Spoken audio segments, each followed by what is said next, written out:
Lord of the Mysteries. Chapter 230. Interrogation. Empress Burrow.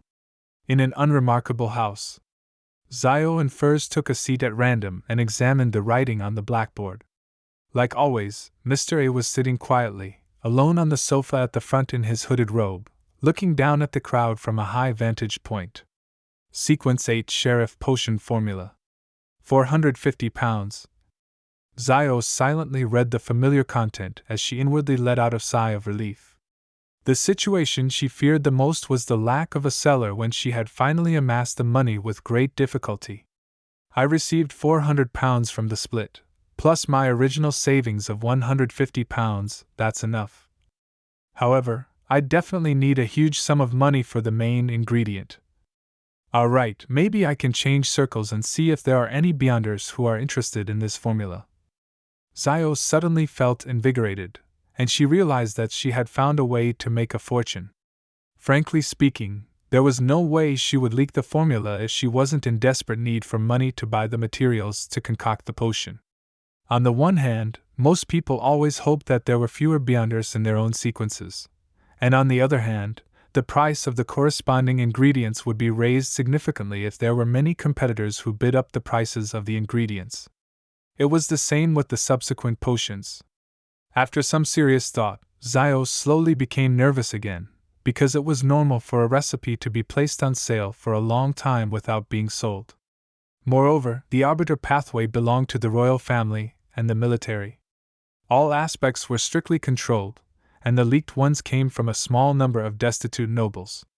There were hardly any complete formulas for the low to mid sequences. Often, only one or two of them were complete and compounded with the knowledge that the main ingredients were controlled and difficult to obtain. Beyonders who chose this sequence were rather rare. Zio had been in some mysticism circles in Backland for a long period of time, but she hadn't found an arbiter apart from herself. On the one hand, the others might have concealed it well, but on the other hand, that might also explain the problems faced in this sequence pathway. Few, but compared to Furs, I'm lucky enough. She hasn't encountered any of the subsequent recipes for apprentice all this time. Zio saw Mr. A's attendant approaching and wrote a note saying that she was purchasing the sheriff's recipe. Before long, she was led to the study on the first floor. Before entering, she took a hooded robe from the attendant and covered herself with it. The seller in the study was dressed in the same way, so they couldn't see each other's faces clearly. "This is the formula to the sheriff potion. Where's my money?" the seller asked with a hoarse voice as he pressed a piece of paper on the desk. Zio pulled out the cash that she had long counted numerous times and pushed it to the seller. After checking the authenticity of the notes and the total sum, the seller finally released the potion formula he held. Zio immediately took one step forward and grabbed the note. Her eyes swept straight to the main ingredients as they were of great importance. A pair of terror demon worm's eyes. Silver war bear's right palm. Beyonder items I know of, but I've never seen them being sold. Zio sighed and walked out of the study and took off her robe. Back in the living room, she sat beside Furs. Having fulfilled her wish, she slowly began to worry about the unknown honorary name and the evil spirit that might be haunting her. 10, no 20, no 30 to request for someone skilled in exorcism to do a purification ritual. For me. Zio made up her mind, and after exchanging a few whispered words with Furs, she beckoned for Mr. A's attendant. After the end of the free communication break, she saw her request appear as an additional entry on the blackboard. Suspected haunting of evil spirits. Requesting the help of friends who specialize in exorcism. 30 pounds. After a while, Mr. A's attendant came to the two of them and quietly invited them to the living room on the first floor. There was a man wearing a white mask inside. He looked at the two people who were wearing loose robes that concealed their genders and chuckled. "Let me introduce myself first, so that you won't doubt my ability." No, we trust Mr. A. Zio, with her hood over her face, said before Furs could open her mouth. She deliberately suppressed her voice to prevent her childish voice from revealing her identity. The man with the white mask spread his hands and laughed. "This is my habit. I am a believer of the sun. As you know, this is not common in Backlund, or in the entire kingdom. It is only through moments like this that I can live as my true self. Due to the great conflict between the Church of the Eternal Blazing Sun and the Church of Storms, the former had never been able to obtain the right to proselytize in the Lone Kingdom. A believer of the sun?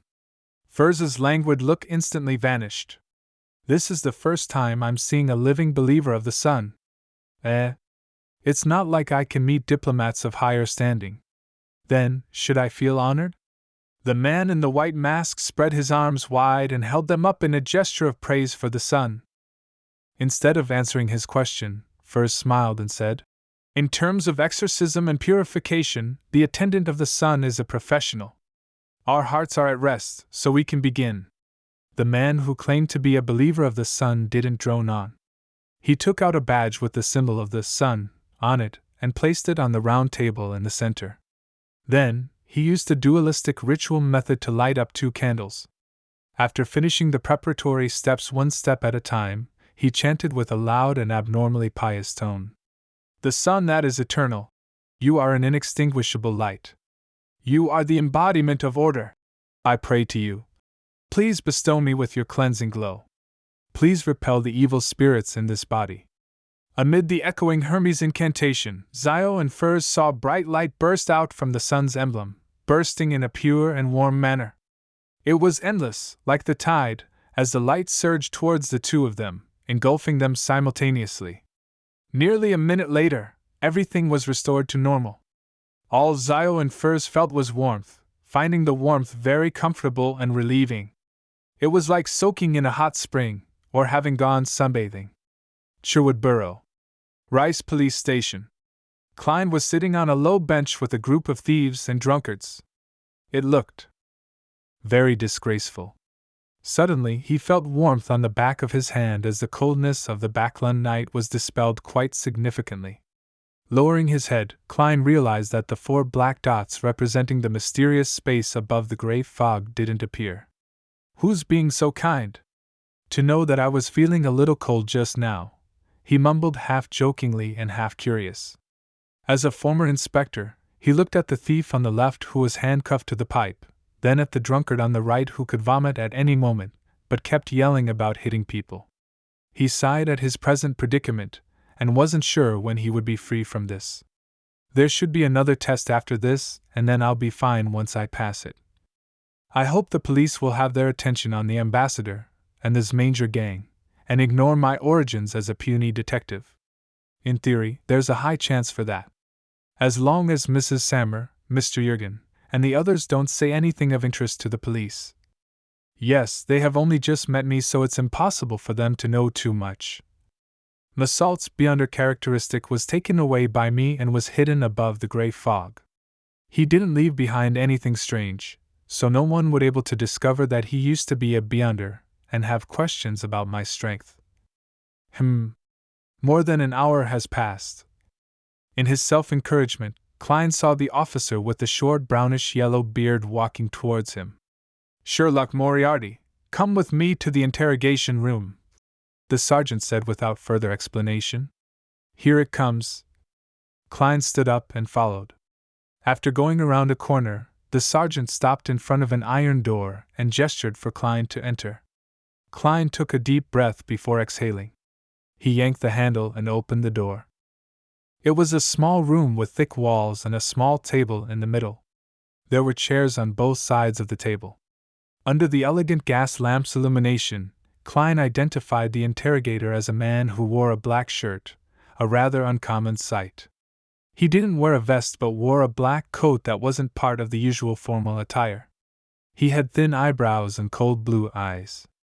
His face was cut, looking rigid while lacking any gentleness. The man pointed the chair opposite him and said in a deep voice, "I ask you answer." Before he finished his sentence, Klein felt an unimaginable suppressive force on him. He felt that an electric current was tearing through his mind that lashed at his soul with a barbed whip. This feeling was painful and numbing, as though it stemmed from deep within the brain. It was barely resistible, and all he could do was tremble and have his knees buckle. Klein nearly fell to the ground as he hurriedly held onto the table and sat down. His temples felt a throbbing pain. This is the result of beyond our powers. Ordinary people might have thought of it as a psychological problem caused by nervousness and the authority of the interrogator opposite them, but Klein had clearly identified that this was a result of beyond our powers, powers that could directly attack the mind of others. He quickly recalled the information he had seen before and quickly confirmed the target of his suspicion. Arbiter Pathway, Sequence 7, Interrogator. Has the matter been transferred to a special department of the military? Klein thought with some relief. As long as it isn't the Nighthawks, everything's fine. Identify the ambassador who met Massault from these photographs. The cold and unyielding man in black spread out 8 black and white photos on the small table. Klein felt as if the electric whip in his mind was being lifted high, and the warning of extreme pain made it so he didn't dare to lie. Of course, there was no need for Klein to lie. After a moment of identification, he pushed a photo in the direction of the interrogator. It was a middle-aged gentleman who wore ostentatious clothing and looked rather charming. The interrogator glanced at it, but didn't make any response. He once again asked, "Were your previous statements the truth?" Klein felt like he was being forced into a dream. He kept his mind clear and rational, and he didn't yield to the whip in his mind as he sincerely replied, "Nothing but the truth." The interrogator leaned forward with his hands on the small table and said, "When was the last time you met Ian Wright?" Yesterday morning," Klein said with great difficulty. "I tailed Massault and found the body of Detective Zriel. As I didn't want to deal with the police, I took Ian to identify the body and told him to call the police. Zriel's body was located at the sewer entrance at the bottom of Iron Carbon Street in East Borough." After a brief silence, the interrogator finally nodded his head.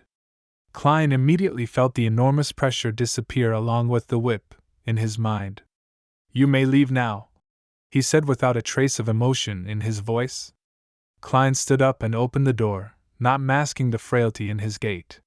He found it more tiring than fighting Massault. If he made the slightest mistake, his spirit would have been completely crushed, and he would obediently answer any question that the other party asked. "No, if it wasn't for the fact that my spirit is special and how it's been subjected to the test of raving and screaming for a long period of time, allowing me to maintain my calm and rationality under certain circumstances, I would have most likely had a mental breakdown just now." Klein walked back down the corridor, his back feeling cold.